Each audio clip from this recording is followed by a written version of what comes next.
Hello and welcome to the Life After Diets podcast. I'm Sarah Dosanjh, psychotherapist and author of the book, I Can't Stop Eating. And I'm Stefanie Michele, binge recovery health coach. If you feel out of control around food, we get it because we've been there. Thank you for joining our conversations about how to make peace with food and feel more comfortable in our bodies. Now on to this week's episode. Do you remember in our New Year, New You episode, I said that my word for the year was risk? Yes. So I have taken a risk and I have given up my tenancy and I am coming to New York for 7 weeks. Yay! Will I be seeing you? Oh, hopefully. I'm going to come and stay with you for 7 weeks. Is that okay? Oh, right. Yes, of course it is. While you're here, we should host a workshop. I think that's a great idea for our listeners. Yeah, and maybe even like hang out afterwards, like a social event. How's the 6th of May for you? Let me check. Yeah, it's good. Great. Okay. Well, if anyone wants to join us on Saturday, the 6th of May in New York, we'll pop a link below and you can come and hang out with us. Make a weekend of it. Why not? Check out the links below. I was going to do something really silly to start and go like, oh, I just saw myself on Zoom. That's like so your MO. I might just leave that in.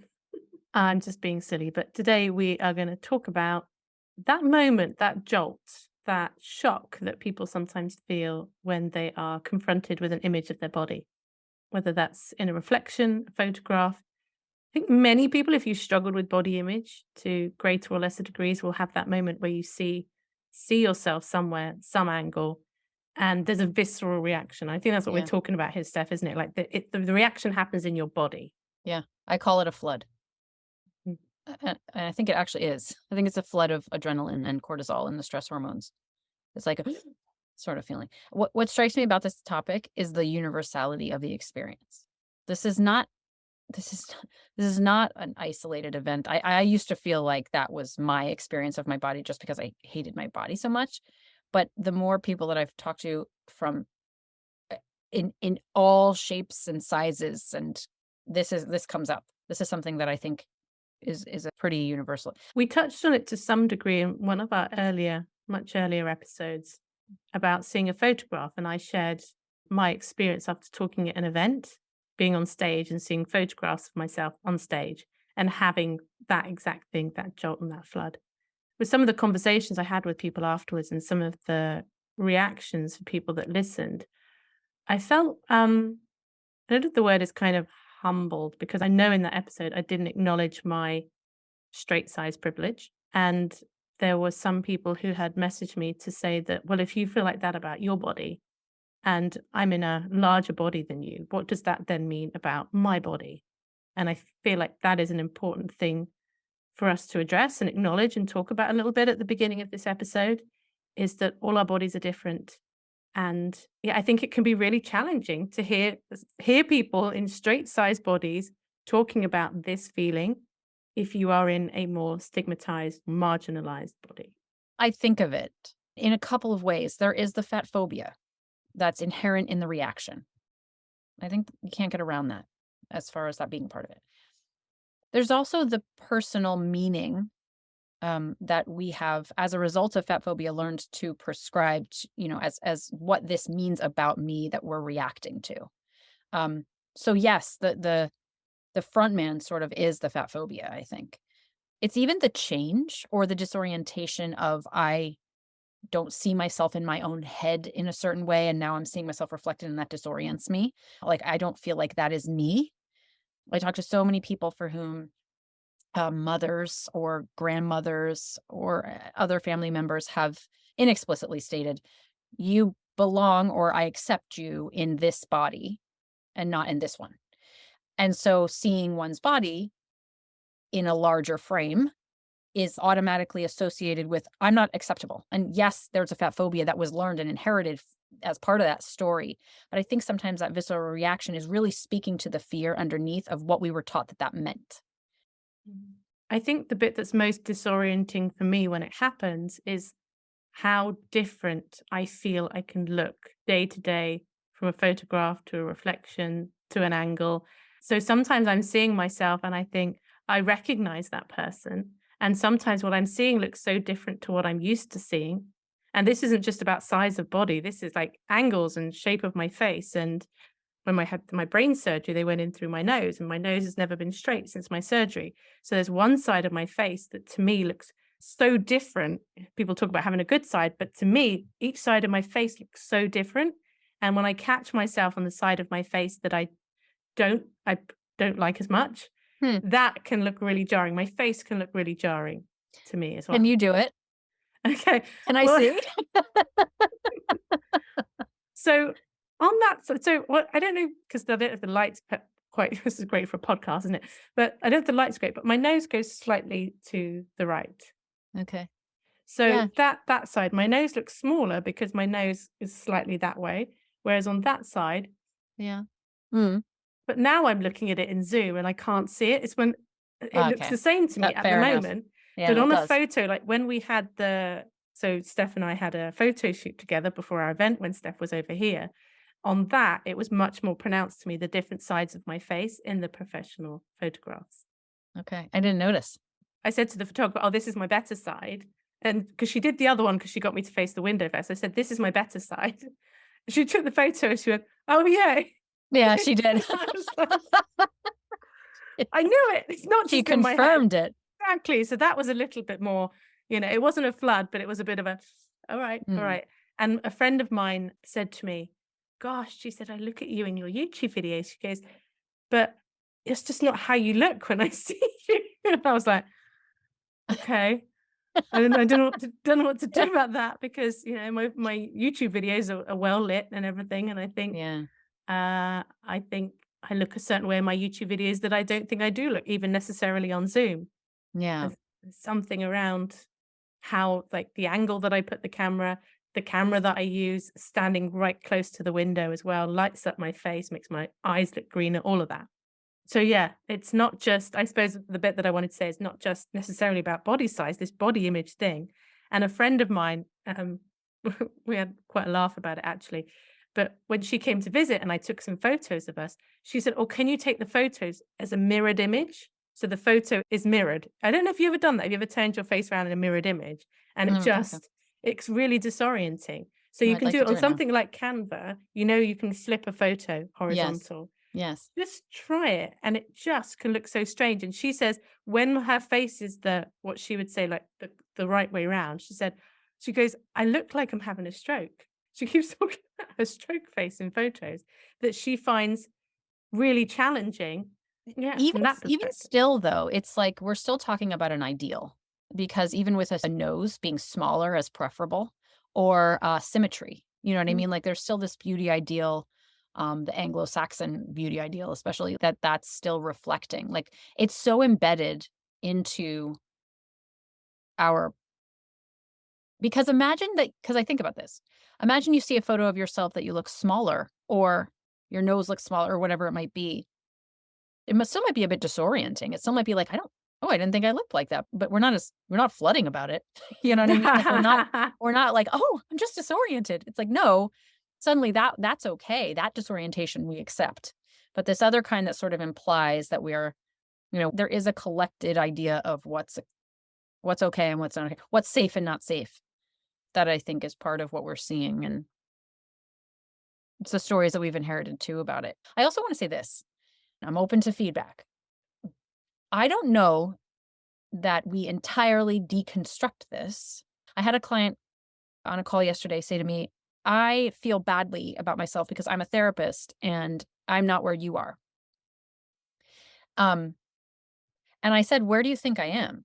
And I think sometimes it's like, well, we imagine that the people who are maybe speaking about body neutrality and talking about body image and saying I've been on a body image healing journey and I'm doing much better than I am now, have somehow like crossed some mountain and never have a thought that is not aligned with my values, right? And that's not true. I have reactions to my own image that must be rooted in some kind of phobia of other, whether that's size or beauty or whatever it might be. Um, so I do, like there is a reaction. It's just, I think it's more about what we're doing with it. And certainly working on it on a cognitive and intellectual level and deconstructing these value systems is hugely important. But I think there is still something cellular because I was raised in the culture I was raised in that I work on, but it's still an element that does impact me. I think it's less about that and more about what do we do then with that flood? What do we do with the meaning we're making from that? Because to me, that's what's changed in my life. It's not that I don't get hit with feelings about the way I look sometimes. I get hit with less and less intensely, but it's what I do with it. It used to grab me and pull me down like in a cartoon. Like it would just pull me in, like I'd go into some black hole and it would spit me back out maybe 4 months later. Whereas it gets me, I go in and then I'm like, oh shoot, I know, okay, I got to work on getting out. I got to stay present enough to get out. And I can help myself climb back out in a much shorter amount of time. But I think this idea that you sort of wipe that slate clean and that you don't have a reaction can be misleading. Because I think that as humans living in the culture that we're living and that we were brought up in, it's like learning to forget a language, you know? Well, the body reacts. It's so visceral. It's being processed by a different part of the brain. And I agree. It's about figuring out what do we then do? How do we notice, recognize that this is what's going on? And what do we then do? I also think one of the things that's helped me is knowing how different my body can look to me over the course of a day or a couple of days. Yeah. So that's one of the things that really helps me at the moment. If I see myself and I look bigger and there's that fat phobic reaction where I look bigger than I'm expecting myself to look. For me, it's like, does it matter? You know, the whole thing, or the deconstruction of the fat phobia part in my rational brain, Hmm. like I said, and this is only happening in the rational brain. And then the other part of me that just goes, whether my body looks smaller or bigger, I can't trust what I'm seeing. I can't trust I it. know. And I find that really reassuring on any count, really, to go, it's okay because I'm never really going to be able to see this body in only one way. I was going to say not be Yes. able to see the body clearly, but it looks clear in that moment. I can Yeah. remember when my binge eating started and my body changed fast. And so, I was going up clothes sizes, and every time I saw my reflection, it was a shock. Every time. I was surprised. I was constantly being taken by surprise by that. That never happens to me now. I don't think I ever get surprised by my reflection. I think sometimes in photographs or video or something, I'm seeing something which I'm not expecting to see from that angle or something like that. And that, I think, is when I'll have the visceral response. But I Yes. know, and I mentioned this to you, I think briefly when I was driving you to the airport, one of the things that where my eyes go to straight away, often in a photograph of me, is to have a weak chin. I carry weight underneath my chin. And even when I was thin, I can remember somebody pointing out to me that I had a double chin. So that's what happens. I don't have a strong jawline. But whenever I see myself face on, I never see that. Hmm. But any other kind of angle or whatever, I see it. And I remember Janine Roth has spoken about, has always been very self-conscious of her face, because I think she was Yes. teased and called moon face or Moon something face. like that, and that she has a very Yes. round face. And I would never have noticed that Right. until she pointed it out, and then I could see it and go, "Oh, I see what you're saying," Yes. but it would never have drawn my attention, and I Yes. come back to that over and over again.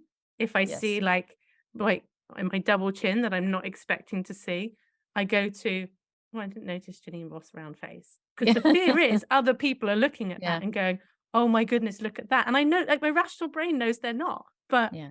And they're there's also, even if fear they in it. did see it, they wouldn't react to it with the same energy that you do. It Yes, wouldn't mean exactly. the same thing. Mhm.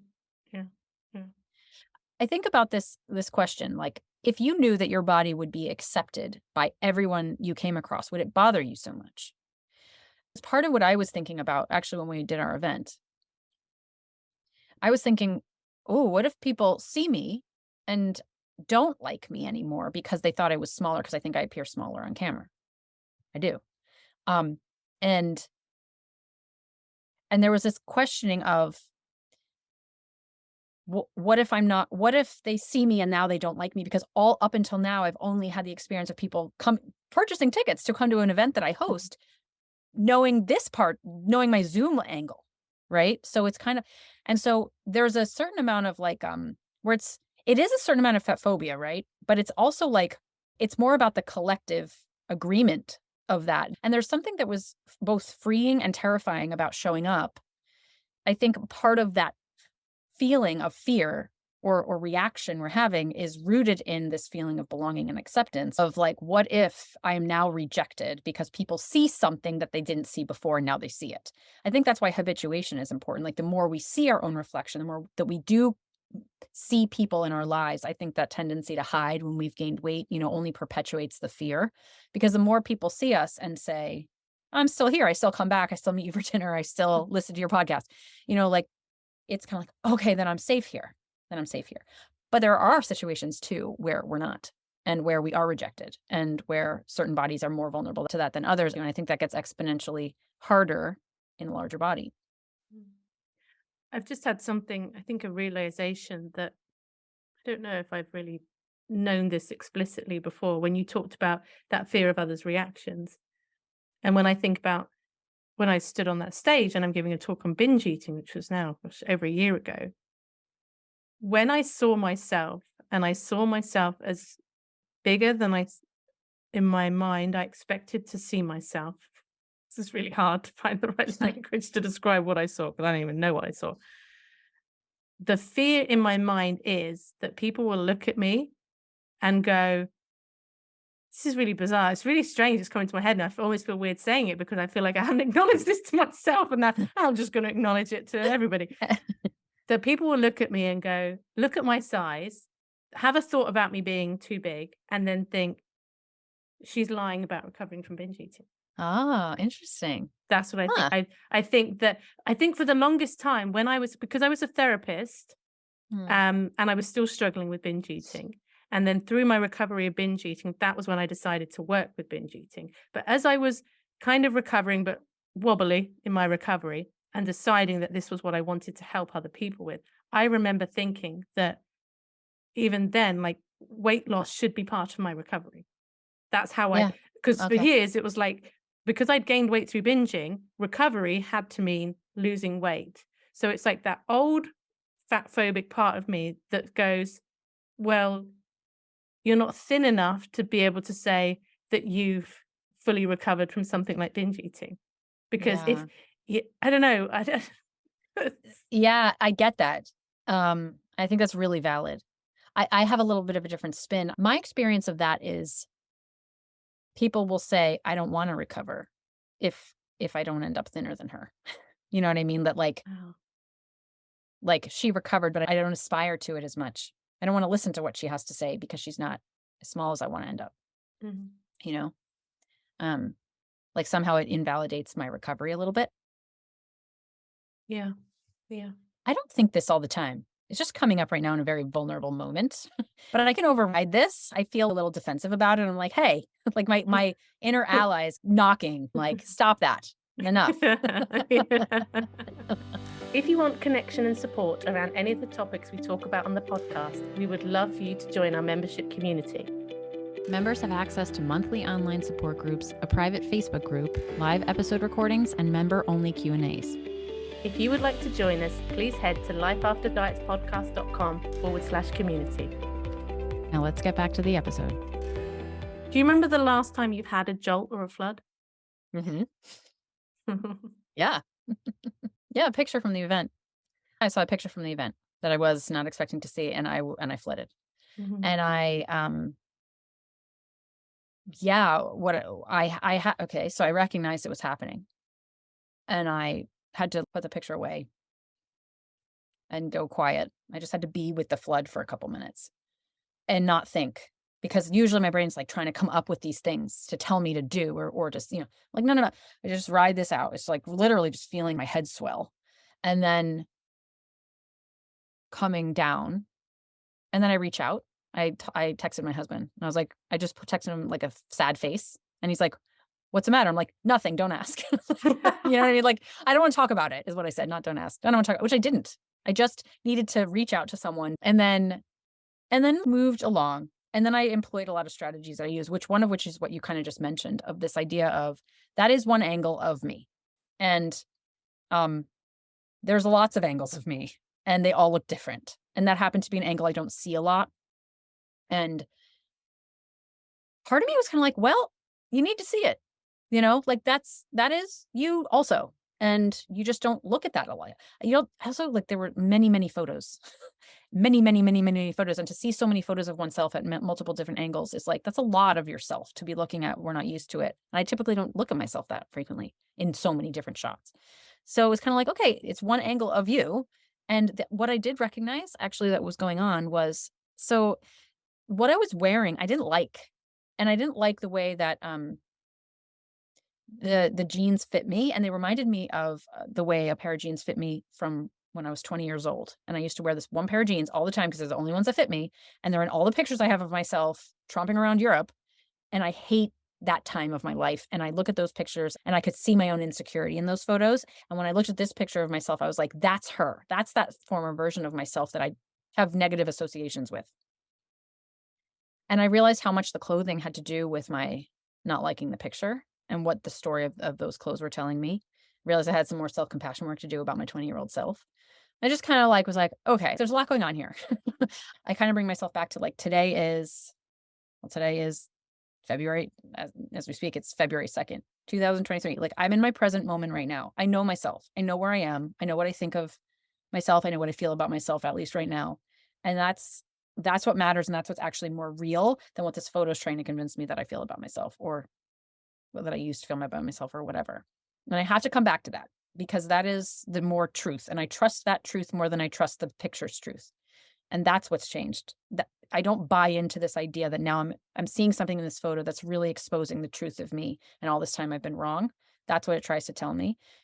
I've flipped that on its head. It's like, no, that photo, what that is suggesting to me is wrong. That's full of stories. That's full of meaning making and interpretation and associations. What I feel day to day is true. So that's what I did. Can I ask, did that flooding happen when you and I looked at the photos together when we No. were in Cote? No, it happened at night. That last night I was there. No, it wasn't the images. Uh, no, it wasn't when we were in Cote. I loved those. There were a couple that I felt like, oh, I don't want to fully process right now because I'm not in a place to do that. That I later looked at when I got home. That I was like, yeah, but I didn't flood, so I kind of was prepared for that. Why?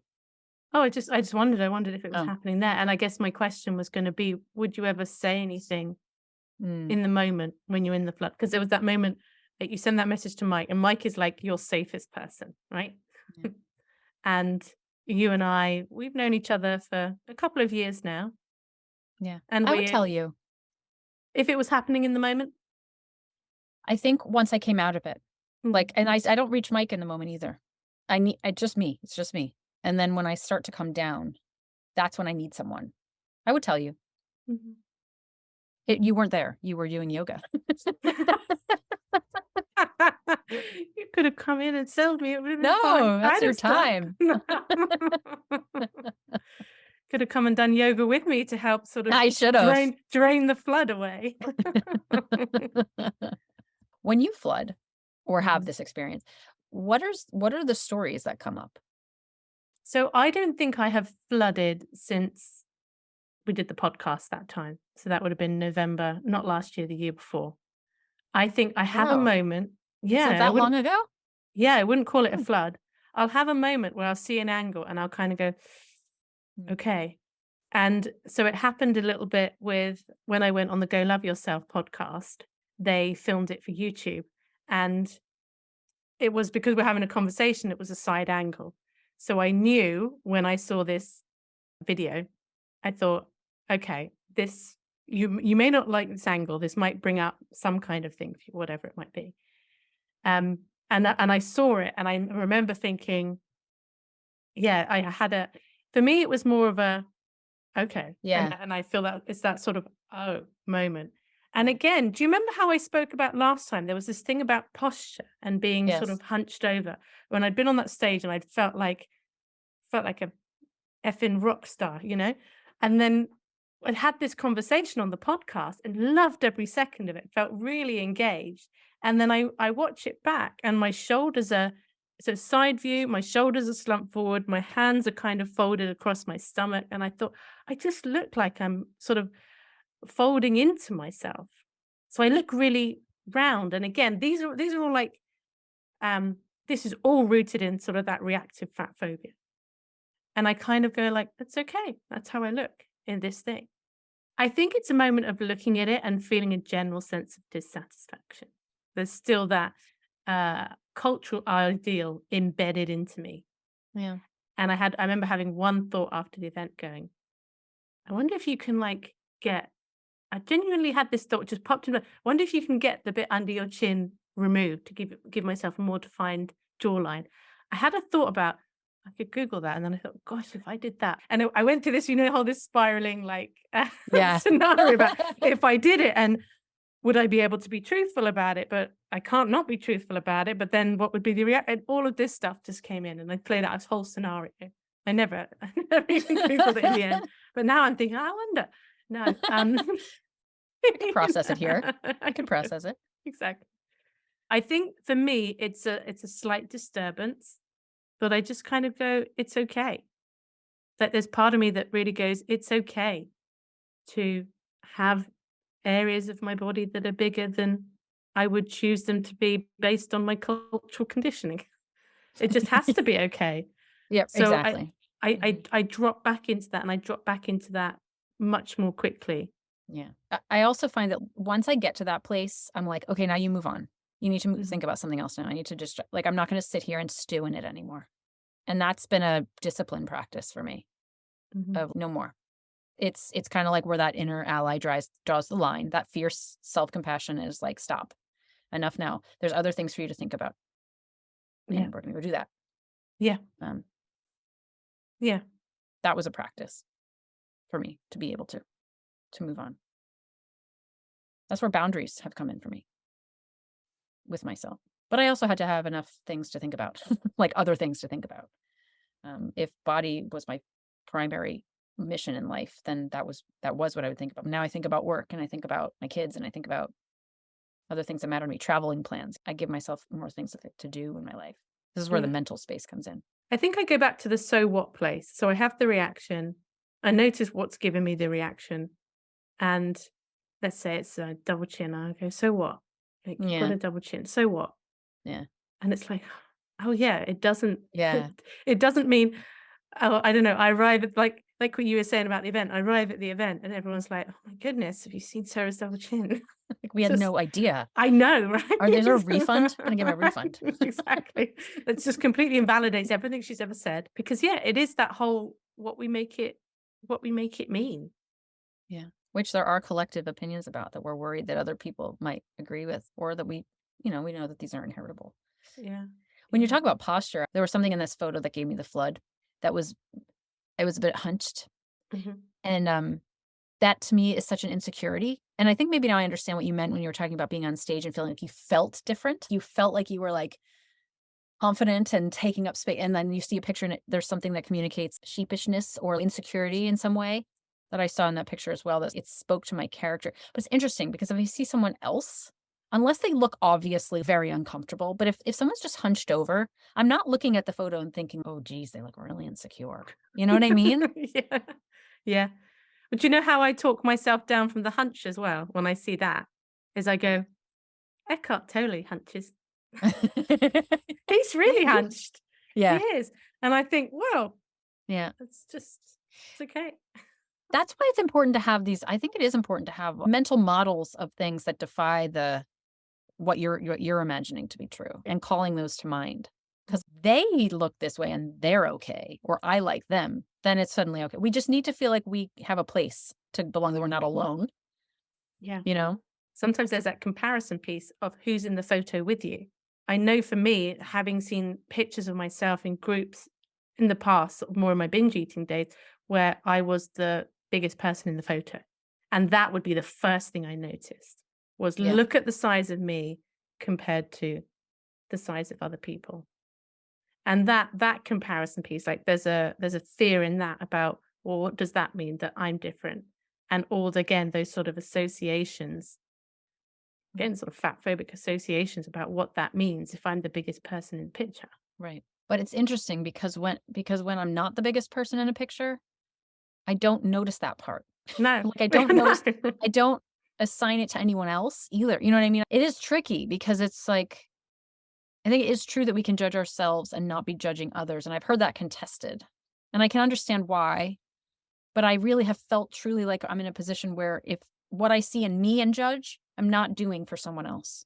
Like, I just don't care. I just am not, because I don't have the stories attached to that person, or I like that person. So I'm like, why would I? It just doesn't come into play. I've never noticed when you told me the story about your double chin, I didn't have never thought of it. I just like never thought of it. It's hard to reconcile this. I just think it's hard to be on the other end of feeling like, well, if you think this of you, what must you think of me? You must be thinking it of me. Mhm. And I felt that way. I've had smaller bodied people say things and I'm like, well, what are they saying about me? You know? But I truly do feel like it's because of your personal story with yourself that can be so much of what that judgment is about. Yeah, agreed. If you're somebody who judges yourself a lot, there is gonna be judgment of others, but not necessarily to the same standard. Your Yeah. judgment might be everyone else is okay. That's still a judgment. It's thinking Mhm. everyone else is better than you. You're still making assumptions about other people, but they're gonna be very different. And I think they can be a lot more generous. And I've worked with some people as well, and they'll say, no, I am as critical of others as I Yeah. am of myself. And those I think are the hardest people to Yeah. work with around judgments with others, because those who aren't judging others as harshly can go like, yeah, okay, I realize that. Like you and I going, I realize that because I'm not thinking that about other people. So I feel okay. But Yeah. what if you are? And of course, I really want to take the morality out of that. I really don't want to, this is not Yeah. dividing people into like, oh, these people over here are bad because they judge others and these aren't. The judgments happen automatically. These are reactions. Yes. Most of the people that I've worked with who come from that place are very quick to say, I know this is defensive, and they know it and they feel it. Where there's actually a lot of insecurity there, creating that criticism of other people. And I think most of the people I've worked with, if not all, I can't think of anyone I haven't worked with who hasn't been able to like really readily identify that, which I think is helpful. I don't know that I've met anyone who's been looking for help and been like, I really believe that everyone else sucks, try to convince me otherwise. Like that's why they're there sort of to shift that. Just to loop back to what you were saying, you would have never had a thought about my double chin, for example. There's something quite vulnerable for me even mentioning it, because now I'm like, I have drawn attention to this thing Yes, yes. now.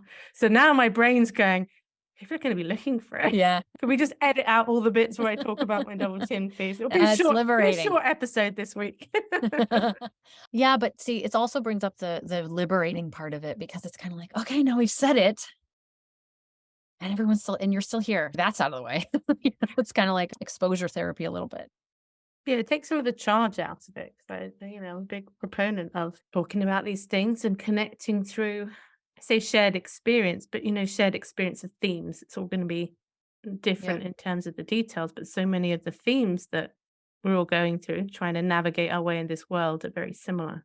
I mean, why are we here, Steph? What's this all about? Who's we?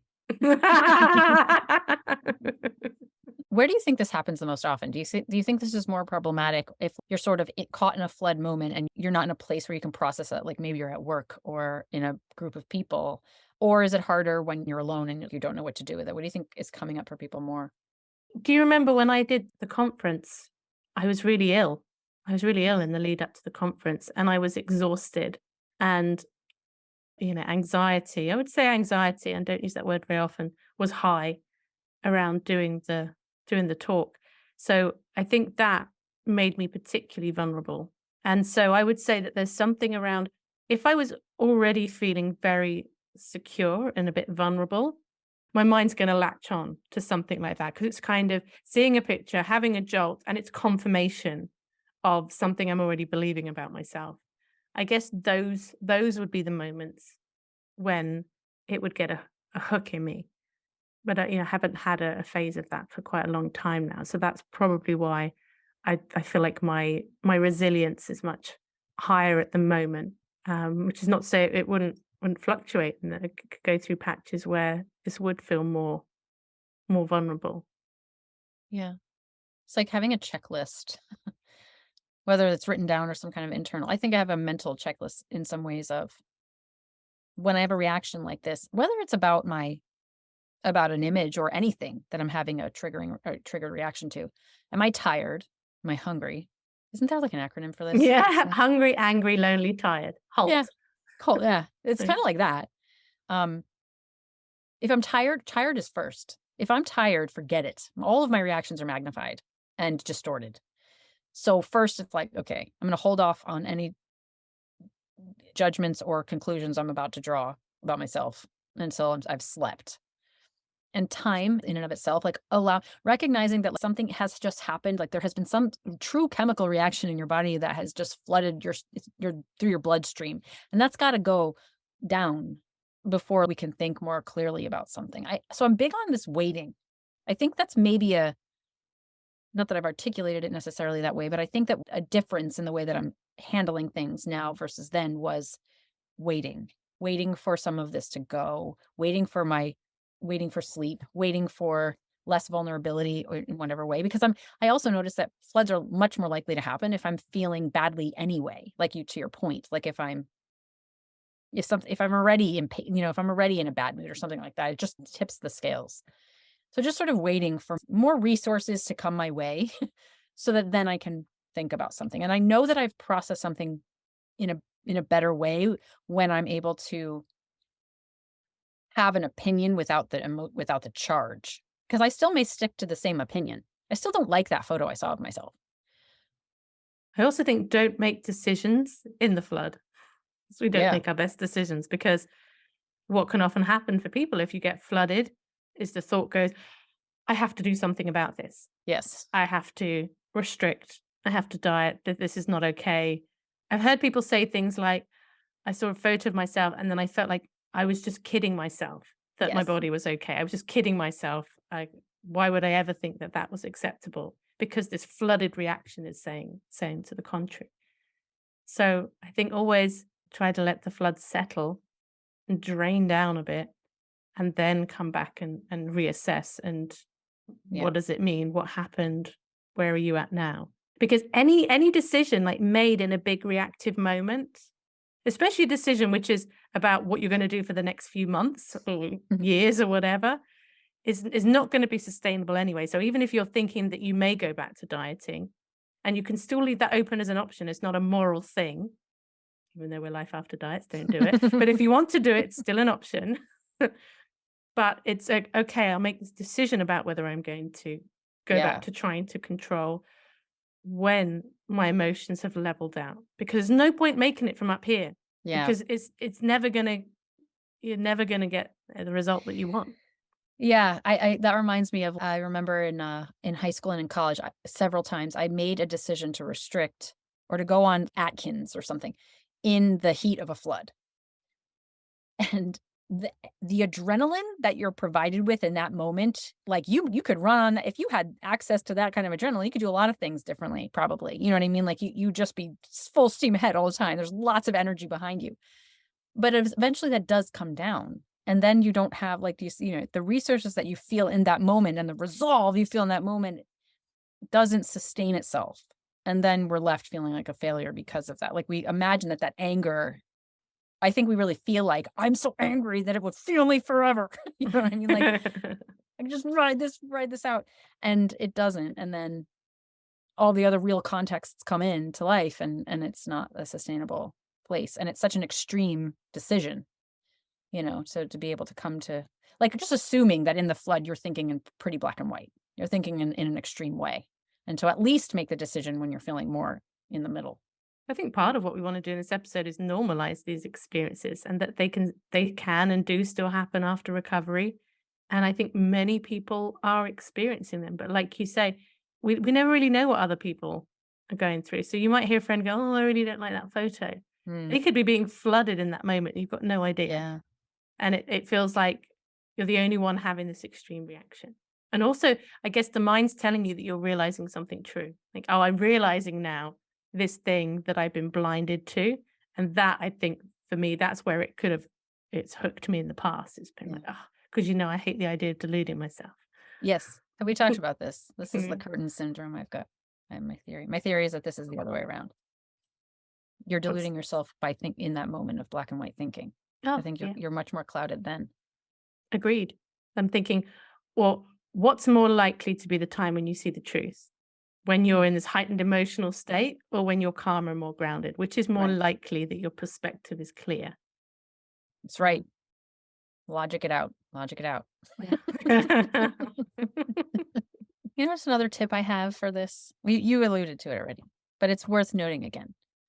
Is like kind of giving yourself permission in those moments to just take it less seriously, or to just feel like maybe it's a little lighter than it seems, because it feels so important and so big and so scary in that moment. And I think sometimes, like for me, I just need permission to be like, it's kind of like your so what, it's kind of like, Mhm. you know what? This was so important to me. It's for so many years of my life that it feels like I'm back there. But I have to remind myself, wait, but this isn't actually as important as it always was. I have to actively remind myself that sometimes and be like, oh yeah, oh yeah. It helps me zoom out a little of the experience and just I give myself permission to care less. Yeah. I think age has made that easier for me as well. Yeah. I think it's really tough for all those youngsters. The pressures though, the pressures I on, I know. think from a parent's perspective, people in their teens and 20s and even in their 30s, that Yeah. I feel having turned 40 last year now, there is a real sense of Hmm. feeling much less, and maybe that's a cultural thing as well around, the expectations of what it means to be a woman and young and Yes. Yes. It's an interesting point to be in, I think, right now. I have younger clients. It's really challenging working because sadly, I've had clients that, 21, 22 say, feel like I wish I was 40 because I feel like I might be able to let more go, but I don't feel I have the privilege to do that right now.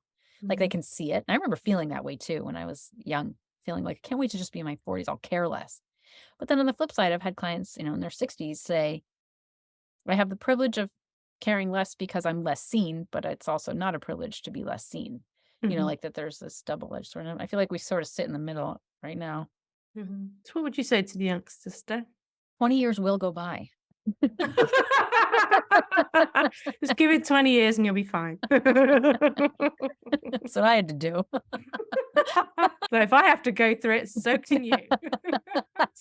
We're I only kid. kidding. We love, Yes. we No, love our we younger love. listeners. I think the next generation great, and they got a lot of pressure on their Yeah. shoulders. What I really think is keep building your Tetris pieces. Keep doing the work. I think eventually all of the work you do at a young age like that it comes together. When that Tetris piece comes in, it really so much makes more sense. You're doing work even if it's not all fitting together quite yet. I mean, I would tell this to anybody, but I feel like this is particularly relevant to younger people who feel like they make a lot of effort and still struggle. I think those pieces of effort do come together. I think in my teens and 20s, I was so unself-aware. And I just think that a lot of the younger people now who are listening and doing this work and trying to make sense out of what is going on, I think they develop this self-awareness much earlier. And the self-awareness to me is like, it's the bedrock, it's the foundation upon Yeah. which you can build recovery and figure out what's actually going to bring you what it is you want, because you're being told what you should want at that age, right? Yeah. Whereas now I think what I just want is peace of mind. I'll settle for Yeah. that. If I could have anything, just give me a peaceful, Uh-huh. still mind. I don't want Yes. anything else. Yes. Because anything else that goes wrong doesn't matter. I'll feel okay about Exactly. it. We found a loophole Yeah. to life. Yeah.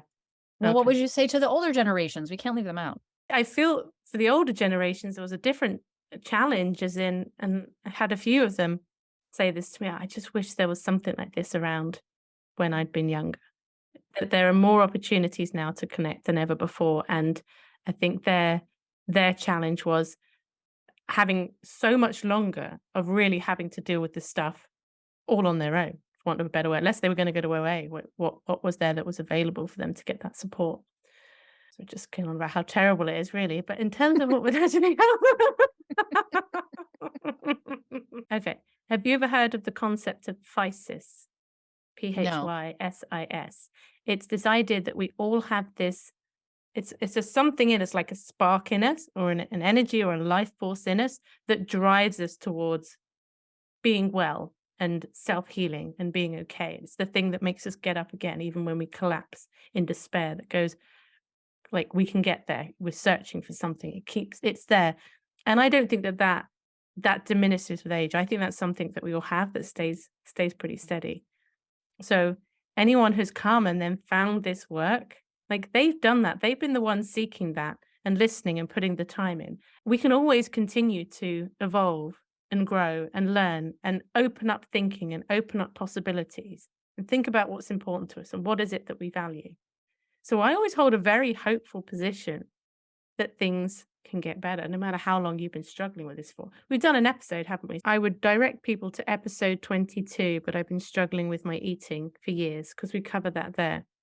And I think, Steph, with you and I being 40 and 42, we're kind of in the middle. So maybe I'm 43. I'm happy to be 43. I'm not afraid of aging. I am a little, but I'm kind of excited about it. I feel like there's a lot left I want to do. I feel like because the first half of my life sucked, I say half as if there's going to be, I don't know, but I'm excited for the rest. I don't mind aging at all. I feel all right about it. I guess there's the health thing. I don't know why Yeah. we're talking about this now. Okay, fine. Oh, I just don't want to be like frail and infirm and alone. We always take it to happy places at the end of an episode. All right, maybe that's enough fodder for your minds to, I forget the end of the sentence, but hope that was good. I hope you'll come back. Yeah. We'll see you when you do and if you do. Okay, bye. Bye.